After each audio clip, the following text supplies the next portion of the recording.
Hello guys, welcome to my YouTube channel. I hope तपाईँहरू सबैजना सन्चै हुनुहुन्छ होला। म पनि एकदम फिट एन्ड फाइन छु। आज चाहिँ हामी बारीमा हिउँदे खेती मकै लगाउन आएका छौँ। कसरी रोप्छौँ हेरेर साथ दिनु होला। मम्मी यो के मल लाउनु भएको नि? यो मोल हो। युरिया, डिएपी, पोटास यो तीनटा मोल मिलाएर मकैमा हाल्ने हो खनेर। ल साथीहरू, हामी चाहिँ हिउँदे मकै लगाउन लाग्छौँ। हजुरहरूकोतिर लगाउनु भयो कि नै? के गर्दै हुनुहुन्छ साथीहरू? हेर्नु, म त यता खन्दैछु, नाली गराउँदैछु। उता मम्मीले चाहिँ मल हाल्दै मकै छर्दै गर्दै हुनुहुन्छ। साथीहरू, मोल राख्दैछु। पहिला मोल राखेपछि अब बिचबिचमा मैले मकै राखिदिन्छु। ल साथीहरू, हामी चाहिँ हिउँदे मकै लाउँदैछौँ। साथीहरू, हजुरहरूले लगाउनु भयो कि के गर्नुभयो? हामी चाहिँ हिउँदे मकै लगाउँदैछौँ है साथीहरू।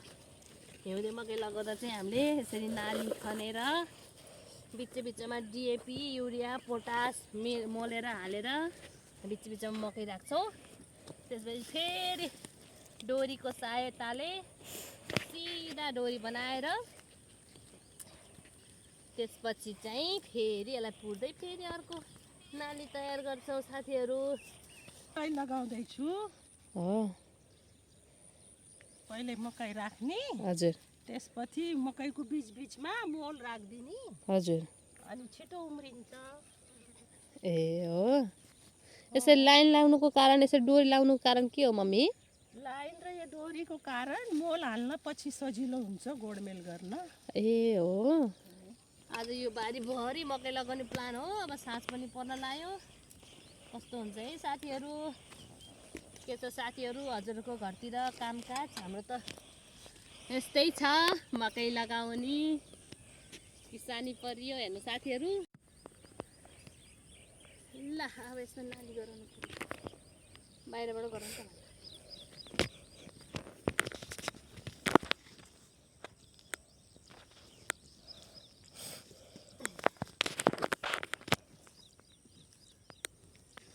अब बर्खे मकै त छरिन्छ साथीहरू। हिउँदे मकै चाहिँ यसरी लाइनमा लाइन्छ कि हाम्रोतिर चाहिँ गोड्न मलहरू हाल्न पछि सजिलो हुन्छ भनेर यसरी गर्छ। के गर्ने साथीहरू? गरे खान पाइन्छ।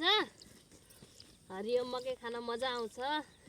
गाई बस्तुलाई कुँडो चाहियो। अब कति छ मम्मी मकै? अब धेरै छैन, अब थोरै छ। ओहो, अब थकाइ मेट्ने। रोप्ने भए रोप्ने। पसिनै आयो है? आउँछ काम गरे पसिना आउँछ। खान त्यस्तो सजिलो छैन। किसानीलाई पसिना आयो भन्न पनि नहुने है। यस्तै छ जिन्दगी।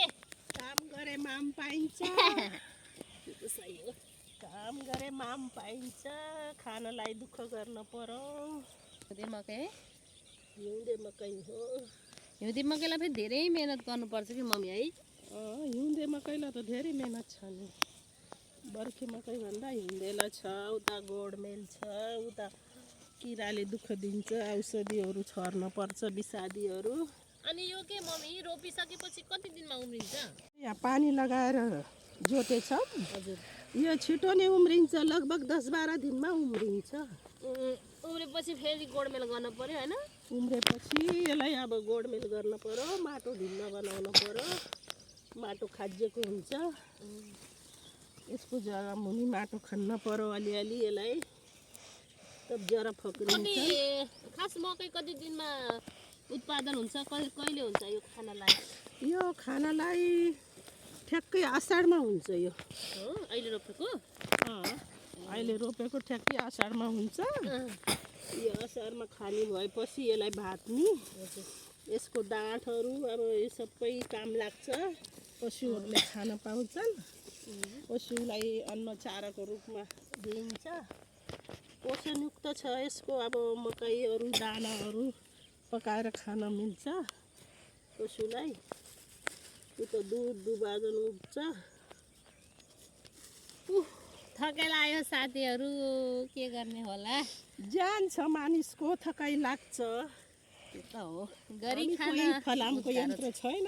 गरी खान चाहिँ गाह्रो छ है साथीहरू। हजुरले के गर्नुभएको छ? हामी चाहिँ मकै लाउँदैछौँ, हिउँदे मकै। साथीहरू म चाहिँ थकेलाएर एकछिन बसेको छु। मम्मीले उता मल हाल्दै हुनुहुन्छ, एकछिन वेट गर्छु। पानी सानी पिएर फेरि काममा लाग्ने नै छु साथीहरू। के गर्नु, गरी खान गाह्रै छ, गर्नु पर्यो। आफ्नो बारी त्यत्तिकै बाजु राख्नु त भएन, फेरि घरमा गाई बाख्राहरू पनि छन्, कुडो पानी पनि चाहियो।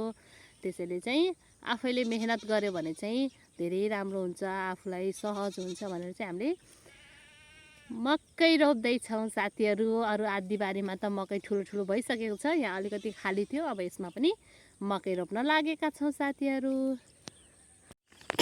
मम्मी आउनु, पानी पिउन।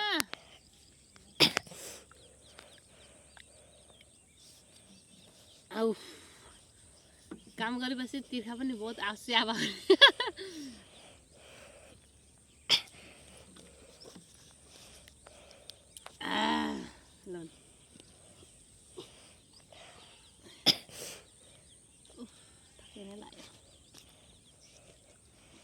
थके लाग्यो साथीहरू, थके लाग्यो। अब पानी सानी पिएर, अब धेरै छैन, थोरै छ।